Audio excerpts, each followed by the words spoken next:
La primera conferencia, prevista ahora para las 9 horas, se titula Infraestructura natural o verde para enfrentar los efectos de eventos extremos, beneficios y propuestas de aplicación en Lima, Perú.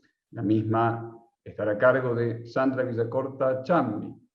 Una breve resumen curricular: es investigadora de la Universidad Charles Darwin, Australia, doctora en investigación, modelización y análisis de riesgos ambientales, máster en uso sostenible de recursos minerales de la Universidad Politécnica de Cataluña, ingeniera geóloga por la Universidad Nacional de Ingeniería, Perú. Miembro del Consejo y parte del equipo fundador del actual comité LAIGEO, capítulo latinoamericano de la International Geoscience Education Organization. Miembro de la Comisión de Educación en Geociencias de la International Union of Geological Science, actual presidente del grupo peruano del IAIG. Bien, su presentación será de 35 minutos. Recordamos que en la opción de la plataforma Preguntas y Respuestas podrán dejar sus consultas, preguntas, que en 10 minutos al finalizar la presentación se las transmitiremos a Sandra Villacorta Chambi para que podamos tener interacción de respuestas. Sin más, cedo a Sandra la palabra para que comience con su conferencia. Muchas gracias. Muchas gracias por la presentación, Gonzalo. Realmente para mí es un honor estar en esta conferencia, que es muy importante desde el punto de vista regional.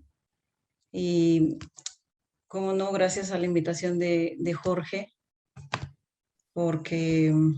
Uy, ¿qué pasó? No avanza la presentación. Ah, ya. Para compartir este proyecto que estoy desarrollando en la Universidad Charles Darwin con algunos colegas españoles y también de Perú, para aplicar un poco la infraestructura natural, que es una técnica que está ahora poniéndose de moda desde hace un tiempo. Y primero empezaré comentándoles que esta presentación está estructurada en 5 partes. La primera parte será una breve introducción acerca de la gestión de riesgos en el Perú. Pasaré luego a hablar acerca de la infraestructura verde, conceptos y beneficios de aplicarla. Y luego de algunos ejemplos a nivel internacional. Me voy a enfocar en el caso de Australia y España, y mencionaré también algunos avances de Perú al respecto, para luego finalizar con la propuesta de este estudio y algunas conclusiones relevantes. Bien, entonces esta imagen que les presento es para hablar un poco acerca de qué es lo que está pasando en el Perú, si la gestión de desastres es adecuada o no. Tenemos que pensar que si se construyen viviendas o losas deportivas en el cauce del río Rímac, conocido también como el río Obrador por ser uno de los más caudalosos del Perú, es algo preocupante y nos lleva a pensar que las autoridades, así como la autoridad civil también, no toman en cuenta el alcance y beneficio de las geociencias, porque si lo hicieran no tendríamos este tipo de episodios, que hace que muchas de las poblaciones, especialmente de la zona rural del Perú, viven en zonas donde es inapropiado construir viviendas, porque son zonas inestables, incluso ya se han declarado como áreas críticas propensas a deslizamientos, desprendimientos de roca, inundaciones, entre otros eventos que año a año afectan a la población e impiden que mejoren su calidad de vida. Y también hay que considerar que los especialistas en cambio climático ya nos están alertando desde hace un tiempo acerca de que las condiciones de temperatura se van a seguir elevando, el clima va a comenzar a producir con más frecuencia este tipo de eventos desastrosos asociados a movimientos en masa, entre otros. Por lo tanto, tenemos que estar preparados para vivir con el riesgo. En este marco es que la infraestructura natural ha comenzado a ganar mayor interés, y el inicio de este tipo de iniciativas que también se conoce como desarrollo de bajo impacto o soluciones basadas en la naturaleza, buscan un equilibrio eficiente entre la infraestructura física y el medio natural. El inicio de esta, algunos dicen, algunos investigadores, que se inició con las propuestas del arquitecto Frederick Law Olmsted, que propuso espacios verdes a beneficio de la población en Estados Unidos. Él fue el que diseñó el Central Park de Nueva York. Y luego, posteriormente, ya se ha ido empleando este término, especialmente para la recolección y reuso de aguas de lluvias. En el año 72 se cita en una de las leyes norteamericanas, pero este concepto ha ido evolucionando y ahora se conoce como la red estratégica de áreas con características ambientales diseñadas y gestionadas para entregar una serie de servicios ecosistémicos en ambientes urbanos y rurales. Entonces, esta red, que no solo estamos hablando de áreas verdes, sino también la infraestructura asociada que permite interconectarla, refuerzan la resiliencia de un área y además es una estrategia adecuada para afrontar y reducir los riesgos geológicos a consecuencia del cambio climático. Tienen una serie de características y podemos mencionar algunos tipos de infraestructura de acuerdo a su función. Por ejemplo, aquellas que controlan la escorrentía, como las cubiertas vegetadas, los pavimentos permeables, depósitos de detención e infiltración, entre otros.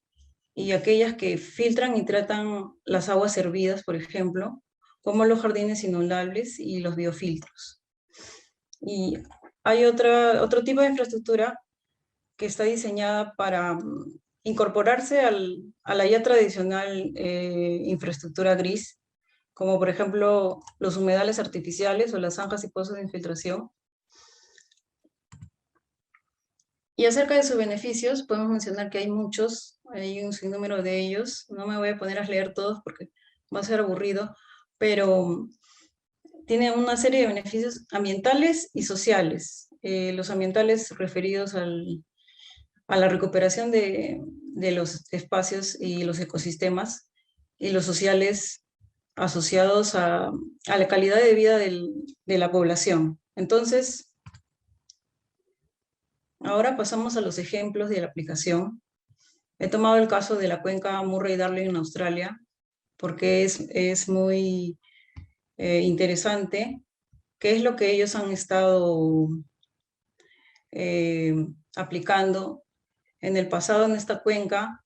Hacía que la cuenca se esté degradando por mucho tiempo, y es así que en el año 2007 ellos toman la decisión de recuperar esos espacios, porque esta es una de las cuencas más importantes para Australia, pues moviliza un montón de dinero. Por ejemplo, 8.000 millones en turismo, viven más de 2 millones de australianos allí, 40 comunidades aborígenes, 24.000 millones en agricultura, e involucra a cinco estados australianos. Y además porque es un área que involucra 70.000 kilómetros cuadrados de humedales y llanuras aluviales. Entonces se plantea el análisis a nivel de cuenca, porque algunos procesos ecológicos operan solo a esta escala. Entonces, es que desde 2007 al 2012 se hacen una serie de coordinaciones, se crea la autoridad de la cuenca Murray-Darling para plantear la restauración de la biodiversidad, de los ecosistemas, la resiliencia del área, la mejora de la resiliencia y de la calidad de agua. Y los objetivos ambientales propuestos en esta cuenca se basan en un modelo conceptual de respuesta ecosistémica de un sistema adaptativo complejo. Se han empezado con el monitoreo de 7 cuencas en coordinación con autoridades y población. Estas son las autoridades que están involucradas en la gestión de esta cuenca, bajo el liderazgo de la autoridad de la cuenca Darling, y hay múltiples instituciones públicas y también organismos de investigación, hasta universidades. ¿Y qué tecnología han aplicado aquí? Por ejemplo, vale resaltar que han utilizado humedales artificiales en el tratamiento de aguas residuales y en el aprovechamiento de aguas de lluvias. Y esta infraestructura tiene una serie de beneficios, porque no solamente almacenan el agua y atenúan los caudales máximos en los cursos hídricos de la cuenca, sino que también se pueden aprovechar como áreas recreativas y es una provisión de hábitat para la fauna silvestre. Y a nivel urbano, se aplican mucho los biofiltros, que son técnicas que empezaron a usarse en Alemania en los años 60 y después se comenzaron a ser más extendidas a nivel mundial. ¿Y qué son estos sistemas? Son una especie de mini pantanos creados en laboratorio para descontaminar las aguas negras, las aguas residuales. Entonces, ahora pasamos al ejemplo de España, que es también muy interesante porque en Europa, la Comunidad Europea ya ha institucionalizado el uso de la infraestructura verde, han creado muchos programas, como el marco de la Estrategia Europea de Biodiversidad 2020, el Compromiso Ciudadano para la Sostenibilidad 2012-2022, que son escalas internacionales y también se aplican a escala nacional. Por ejemplo, el Plan de Infraestructura Verde y de Biodiversidad de Barcelona, que está enmarcado en estos grandes planes y también es parte de la red Natura 2000, que interconecta áreas verdes a nivel de toda Europa. ¿Y qué es lo que plantea este plan? Preservar y mejorar los elementos naturales de la ciudad de Barcelona y su biodiversidad. Básicamente han aplicado muros verdes, jardines en azoteas, espacios verdes naturales abiertos, bosques, parques, jardines, plazas, huertos, todos interconectados para mejorar la calidad del aire y apoyar en el tratamiento del agua residual.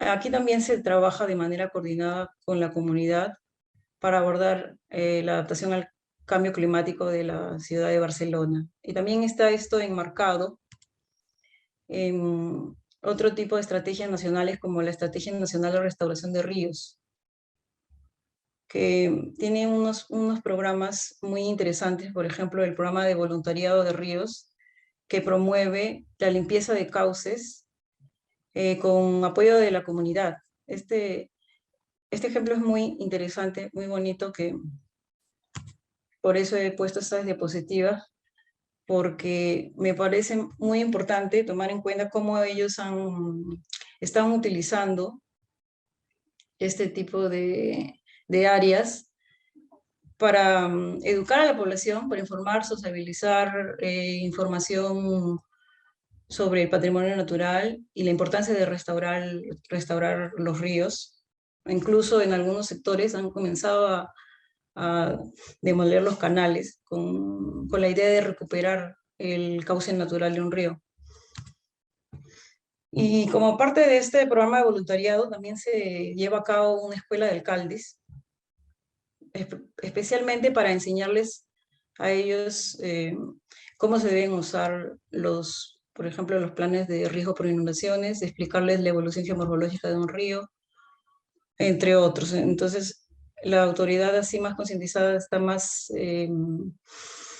entiende más y sabe cómo tiene que utilizar toda esta información que de otra forma no podría, porque no tienen la capacidad o no tendrían el conocimiento. Y bueno, ahora acercándonos al proyecto, ¿cómo van los avances en el Perú acerca de infraestructura verde? Pues todo empezó con el evento El Niño Costero del 2017, que causó cuantiosos daños. Fue uno de los eventos más destructivos que afectó al Perú hace poco, y desde ese año han comenzado a trabajar en el proceso de reconstrucción con cambios. Es un programa nacional que plantea intervenciones en 16 cuencas hidrográficas de la costa peruana. Es así que la entidad líder de este proyecto es Forestren, una organización internacional que está trabajando en promover estas soluciones integrales que combinen infraestructura física y natural bajo el proyecto denominado Infraestructura Natural para la Seguridad Hídrica. Y hasta el momento, ¿qué es lo que tienen? Bueno, en estos 2 años, de 2019 y 2021, la fase de preinversión se ha avanzado. Han invertido 224 millones de dólares en 14 perfiles de esas cuencas. Algunas cuencas faltan estudiar, pero se prevé que para el otro año se tengan concluidos estos perfiles y empiecen ya la fase de implementación. Pero eso es a nivel nacional y a escala local. También hay algunas propuestas, como la desarrollada por la Universidad Nacional de Ingeniería de Lima, Perú, denominada la hoja verde, que aplicó en la cuenca de la quebrada Chasquitambo. Es una microcuenca del río Fortaleza, ubicado al norte de Lima, con el concepto de la evolución geomorfológica de una cuenca semejante a una estructura foliar. Esta técnica fue efectiva para prevenir los daños durante el evento El Niño Costero, protegiendo infraestructura hotelera que se encontraba en la desembocadura de esta microcuenca. Entonces, al ver este ejemplo local, es que se plantea la propuesta de este estudio que voy a presentarles, que es una propuesta en otra microcuenca, pero esta vez de Lima. ¿Por qué Lima? Se eligió porque Lima tiene algunas de las zonas más críticas a nivel nacional, porque engloba, es el hogar de más del 30% de la población del Perú. Casi 10 millones de peruanos viven en Lima, y precisamente este sector, Chosica, es uno de los más afectados constantemente por flujos de detritos. Es la quebrada de Carocio, en Chosica, una cuenca de 1.600 metros de largo, cuyas cabeceras se encuentran a 1.900 metros sobre el nivel del mar, con una topografía abrupta en el batolito de la costa, que es el inicio de los Andes. Son intrusivos, erosionados, que por la aridez de la zona no cuentan con vegetación y el suelo es muy pobre. Entonces solo se tienen mayormente depósitos residuales y coluviales en todas las laderas de esa área. Acerca de los eventos históricos en el área de Chosica, podemos mencionar que ya desde la época preincaica algunos estudios arqueológicos revelan la ocurrencia de flujos de detritos que afectaron a las ciudades preincas de Pachacamac, Cajamarquilla y Catalina Huanca. Y en la época colonial de la República, los cronistas mencionan en diferentes años, entre 1500 y 1872, los efectos destructivos de estos flujos de detritos, que en Perú se llaman huaicos. Y ya a partir de 1900 se comienza a hacer ya un registro sistemático. Como pueden ver, en el área es bastante regular, o sea, es una frecuencia constante de eventos de flujos de detritos que afectan el sector de Chosica, ¿no? Desde 1970, el Servicio Nacional de Meteorología e Hidrología del Perú comenzó a registrar ya con pluviómetros la precipitación asociada a esos eventos. Entonces esto nos lleva a la propuesta que queremos mostrarle ahora, acerca de cómo aplicar este proyecto de la hoja verde en la prevención de los riesgos geológicos. Pues lo que se quiere es, usando ese modelo foliar de Wilgoss, se desea construir pedraplenes con material del sitio, que son muy permeables, y permitirían aprovechar de manera eficiente la energía de estos flujos. Y la idea es que estos terraplenes serían mucho más efectivos que otro tipo de muros donde no se prevé la obstrucción por el agua y entonces estos fallan. Pero para ello se va a modelizar la cuenca en condiciones naturales y también en diferentes periodos de retorno. Y se cuenta con datos de drone y de imágenes satelitales para ello, además de cartografía geológica, geomorfológica y de los materiales del sitio, que son muy importantes para calibrar estos modelos numéricos que se van a generar. En este caso, se van a simular eventos de alta concentración de sólidos que involucran una formulación de fricción no newtoniana, porque son flujos hiperconcentrados. El modelo que se va a usar, el software es ECRAS 6.0, que tiene similaridades con Flow2D y otros como Iber, muy reconocidos a nivel internacional, y se va a usar CESAR-LISFlow para el escenario de erosión y depositación. Esta es, por ejemplo, la salida de CESAR-LISFlow en la cuenca vecina, también en Chosica, denominada Rayos del Sol. ¿Y por qué son importantes estos modelos? Porque predicen la extensión de la afectación de los flujos de detritos e inundaciones para varios escenarios, es decir, para diferentes periodos de retorno, incluyendo casos extremos como los del cambio climático. Y si estos modelos se asocian con otras capas de información, como las de vegetación o humedales, es posible hacer una correlación de los cambios en la condición del ecosistema con los cambios de caudales de ríos.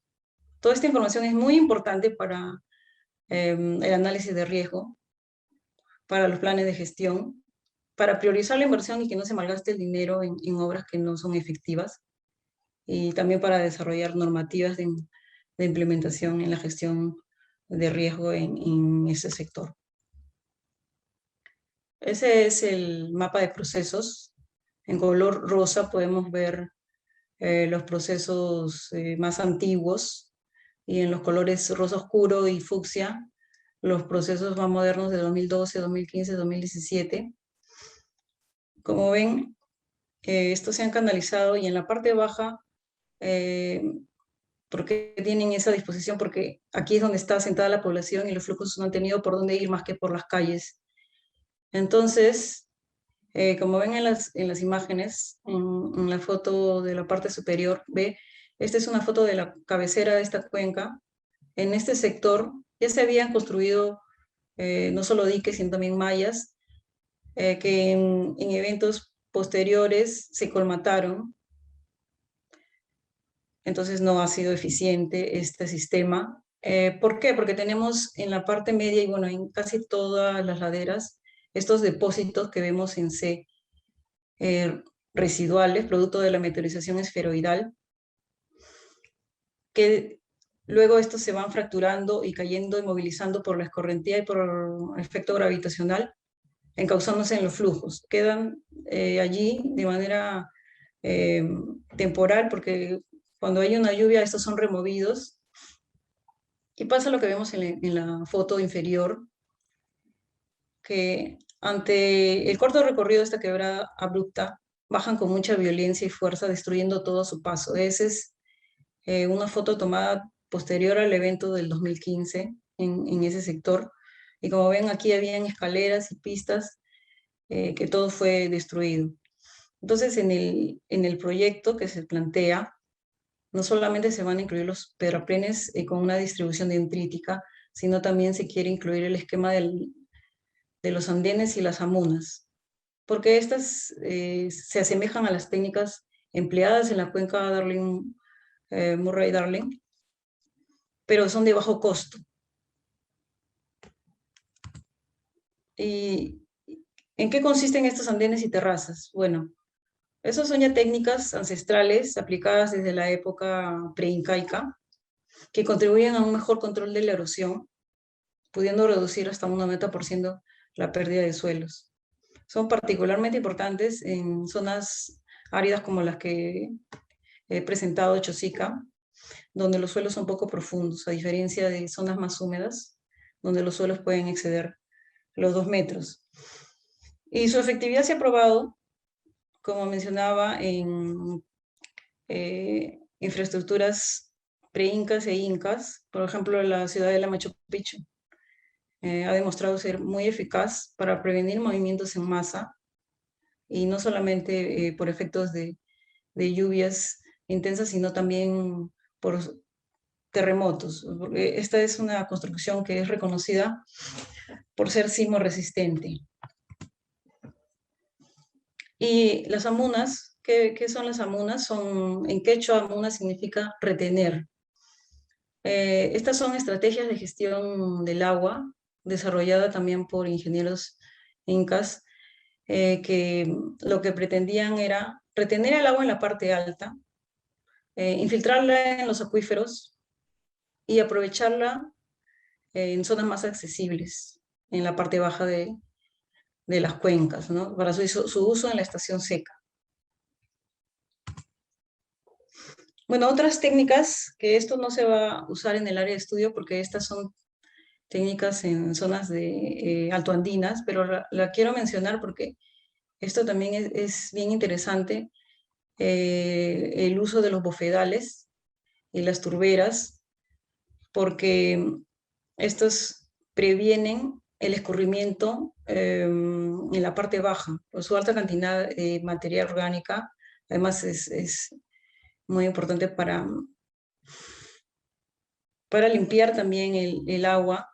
Entonces hay entidades nacionales como CEDAPAL, que es la entidad de servicio del agua, y otras internacionales como la ONG Wetlands y Aquafondo, que han puesto sus ojos en la recuperación de estos bofedales y turberas para utilizarlo también en los proyectos de infraestructura verde.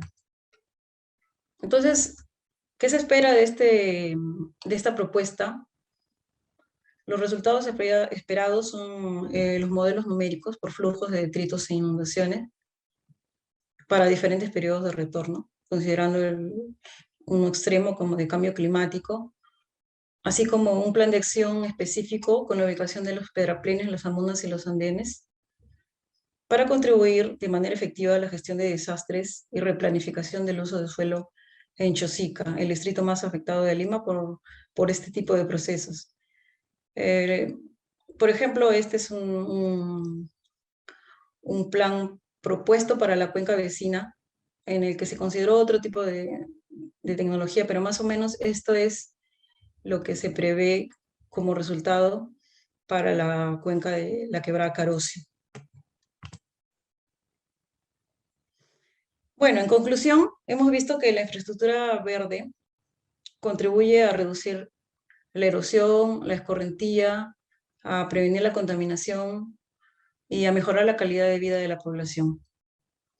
Entonces, es muy importante fomentar este tipo de investigación sobre tecnologías amigables con el medio ambiente para efectos de una adaptación sostenible ante el cambio climático en países en vías de desarrollo como el Perú.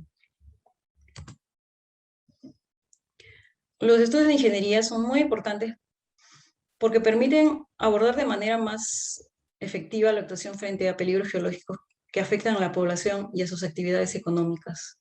De esa forma se va a evitar lo que vemos en las imágenes. Esto también es en el sector de Chosica, en otra de las cuencas, donde se construyeron la clásica infraestructura gris de canalización, de cauces y diques disipadores de energía, que en años posteriores se colmataron totalmente enterrados con material de flujo de detritos. Entonces esto no es efectivo. Esto nos lleva a considerar otro tipo de alternativas. Pero hace falta hacer un análisis holístico con alternativas de corto, mediano y largo plazo, donde se incluya no solo estos análisis de vulnerabilidad, de pérdidas, sino también el análisis desde el punto de vista geológico, de la evolución geomorfológica de estos valles, porque este es un valle joven que está en plena evolución y hay que considerar todos esos factores antes de malgastar el dinero y construir diques como el que se observa en este sector que también es en Chosica, en la quebrada Rayos de Sol. Los diques que se construyeron en el 98, en el 2012 se destruyeron totalmente y hasta este material contribuye a todo el material que se traslada con los flujos de detritos en estos sectores. Entonces, eso es lo que tenemos que hacer, soluciones en conjunto, como los que hemos visto en los ejemplos anteriores, con las comunidades, que esa es la única manera de formular estrategias rentables de adaptación al cambio climático, para evitar las pérdidas económicas y víctimas fatales que en años anteriores se han registrado en Perú. Bueno, muchas gracias por su atención y eso es todo lo que quería comentarles y estoy aquí para las consultas que quieran hacer. Muchas gracias.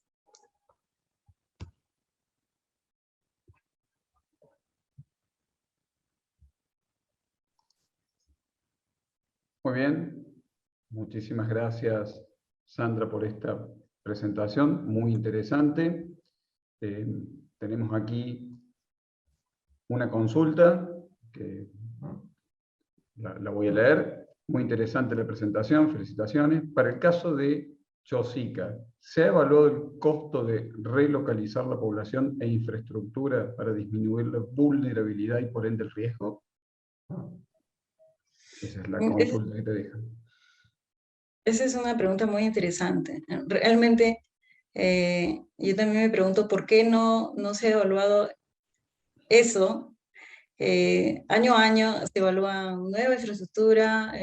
Recuerdo cuando yo estaba trabajando en el Servicio Geológico de Perú, INGEMET, siempre nos llamaban para eso, hay que hacer un análisis. Bueno, nosotros proveíamos los modelos de peligrosidad por este tipo de eventos, pero las autoridades no quieren hacer caso cuando alguien les dice, pero ¿no crees que sería mejor evaluar la reubicación del poblado, ya que esta es una zona que constantemente se va a ver afectada una vez que se supere el límite de lluvias promedio, que es 16 milímetros en ese sector? O sea que cuando se supera esos 16, por ejemplo, con 18 milímetros ya se tienen estos eventos que causan desastre en la parte baja de las cuencas en Chosica. Pero las autoridades no lo consideran factible, pero yo hasta ahora no he visto ningún estudio donde se haya hecho ese cálculo. Realmente quizás sería más rentable hacer eso. Pero lo que pasa también es que 80% de la población de Lima, que en Lima vive 10 millones de peruanos casi, 80% de esa población vive en esas laderas que están bordeando toda la zona costera de Lima. Entonces, realmente sería un costo bastante considerable, supongo. Perfecto. Muchas gracias. No tenemos más preguntas. Bueno, de mi parte te agradecemos, Sandra, realmente muy buena presentación, por demás interesante la temática y seguramente da para mucho más, pero bueno, en los tiempos que tenemos ha quedado muy claro tu exposición. Así que muchísimas gracias y bueno, damos por concluido. Si quieres comentar algo más. Bueno, nada, muchas gracias. Si quieren tener más datos en detalle del proyecto o de las alternativas propuestas, pues me pueden escribir en mi correo electrónico, que lo he dejado en la presentación. Bueno, en breve les envío la presentación para que la puedan compartir con los asistentes. Muchas gracias y hasta pronto. Muchas gracias.